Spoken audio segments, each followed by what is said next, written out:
everyone. Today for our Friday feature, we are in Augusta at Gallant Therapy, here with Ryan, the owner and founder, since 2009? Yes. Yeah. So why don't you tell us a little bit about what you guys offer? Yeah, sure. We offer pediatric occupational therapy and speech therapy services, and we also have services for adults with developmental disabilities and other disabilities. We offer programs in the community and also here at our clinic, and we have programs in Oakland, Lewiston, and here in Augusta. So this is Madeline Kelly. She's the director of our therapy programs here at Gallant Therapy. Between our 3 sites, we serve around 300 kiddos, so that's for OT and for speech combined. So each site is a little different. Here in Augusta, we do in-clinic for OT and for speech. In our Waterville office, it's all just OT right now, and similar to our Lewiston office, it's all OT. And then we have probably about 50 kids in our Section 28 program, which is out in the community, and then another, I would say probably about 70 or 80 adults in our community sports programs working on job skills and life skills and those sorts of things. So you want to show us a little bit about your different programs over here? Absolutely. So we can come right down this way. So we do a lot of stuff with self-regulation, coping skills, sensory strategies. So this is one of our sensory rooms here. And so all of our therapies are one-on-one. This is supposed to be like a really calm environment for kids to work on some of those coping skills. This is an example of one of our gross motor rooms here. So this is a nice big open area where kids can run and play and work on balance and coordination and socialization when we're able to. Right now, not so much, but with their therapist, definitely a good room to get some of that energy out. So I'll show you guys down the hallway. So this is one of our fine motor rooms. So we have, as you can see, very colorful rooms. We try to have set up for little kids and big kids. We work on handwriting without tears, your basic fine motor skills, scissor skills, pencil grasp, all those sorts of things, and attention to task. So if a kiddo is coming to GTS for fine motor skills, gross motor skills, self-regulation, coping skills, they are coming from a doctor referral from their PCP. So that gets sent to us, and then we coordinate from there and schedule with the parents for them to come in for their initial evaluation. And then after their initial eval, it's really easy. They just schedule to come in for their one-on-one sessions after that. So this is another one of our sensory rooms here. This is more of our hands-on sensory room, I would say. So we do a lot of manual muscle stuff, so deep pressure, compression, more hands-on manipulative techniques. And then we have just like the calming features, so like the bubble tube, and we have dim lighting, nice squishy mats for the kids to sit in. This is where we do a lot of work with feelings and self-regulation. As you can see, Miss Chelsea is working on a feelings book with Hadley. So working on developing those coping skills and self-regulation strategies are really big.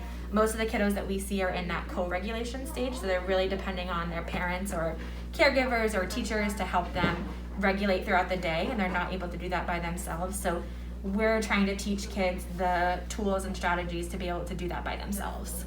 As you can see over here, this is one of the programs that we run. Big, bright, colorful posters, but this is the zones of regulation. So I've talked a lot about self-regulation. This is what we're kind of working on with kids. So being able to identify different feelings, facial features, how somebody else might look when they're feeling a certain way versus how they might look when they're feeling that way.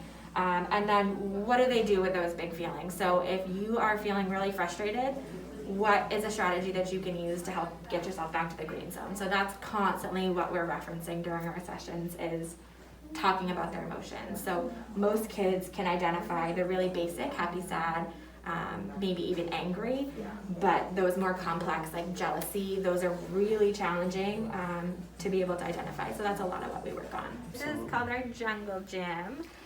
So all of our clinics have a room that's very similar to this in the aspect of it's very gross motor driven, but also has the swings. So the swings work on proprioceptive input, which is that deep pressure, so big bear hugs, that type of stuff. It's the same sort of input as what you're getting on the swings, as well as the vestibular input. So think about like gliding in a rocking chair or swinging in a hammock, riding in a car. All of those sensations are the same.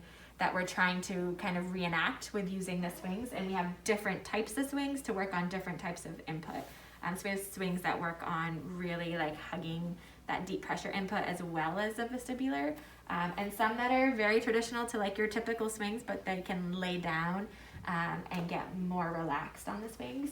And then climbing structures are huge. So all of our spaces have climbing structures, things that they can climb up onto and jump down off of.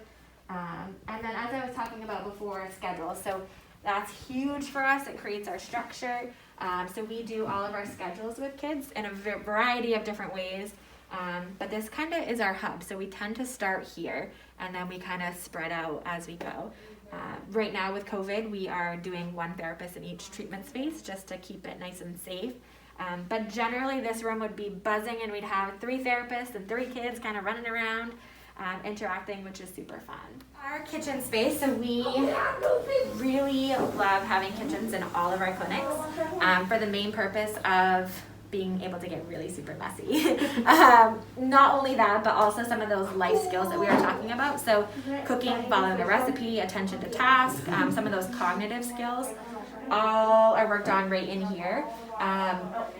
In kind of collaboration with that, we also run a feeding therapy program. So kiddos come into the clinic and they work with a therapist who's specialized in feeding intervention. And they work on a progression through sensory techniques to more be able to integrate some of those non-preferred foods into the house, that it's not disrupting the entire family, and they can start integrating some of the foods that mom and dad and their family are eating without big, huge behavioral outbursts. So that is something that we work on in the kitchen as well. Therapists on the speech side, they actually treat right in their offices. So this is Katie. She is our newest speech therapist. This is kind of how it's very different from the OT world. So they treat right in their offices, working on those letter sounds and piecing words together. Amanda actually started in our job club program, which teaches skills to help people get ready to work. So teaching how to get dressed every day, like what to wear to work, how to act at work, good questions to ask at work, things to do with following schedules, routines, listening to your supervisor, what do you do at break time, all those sorts of skills. And Amanda did that for a little while, and then she got a job and she works now, and you tell about your job. 3 days at St. Michael's. You work 3 days a week at St. Michael's School. And what do you do at St. Michael's School? The kitchen. You work in the kitchen. Yeah. And so what are some of your roles and jobs in the kitchen? I didn't want to be on TV. You do what? Have the packs on in the kitchen. Yeah, but what do you make in the kitchen? Food. Food. And who do you make the food for? The kids. The kids at the school. Yeah. So this is kind of where they hang out during the day. Pre-COVID, they would come in here, they'd be in groups, they'd make their schedules, and everything was community-based. So their schedules included, maybe going to the YMCA for fitness, maybe going to the library to do some work on, building resumes or researching different topics that they might be interested in. And then they did a lot of volunteering. So we had a lot of volunteer sites throughout the community that they'd go do. Maybe it was cleaning, maybe it was helping at nursing homes. They did some stuff at some of the animal shelters as well. So snuggling with some of the animals. And then they'd come back and finish out their day. Now we've had to accommodate a little bit because a lot of the community stuff is not readily available for us. So we've adapted, and now the groups happen right here at GTS, and we spread out from outside to inside. Yeah. And you guys have done such a fantastic job, huh? Yeah, we can take these stuff outside. Yeah, we're outside. We put 6 our feet masks apart. on. Yeah, that's right. Exactly. So thank you everyone for joining and tuning in today to learn a little bit more about Gallant Therapy. Thank you Ryan and Maddie for everything you guys do for the community and these kids. And tune in next week for our next Friday feature. See you guys. Thank you.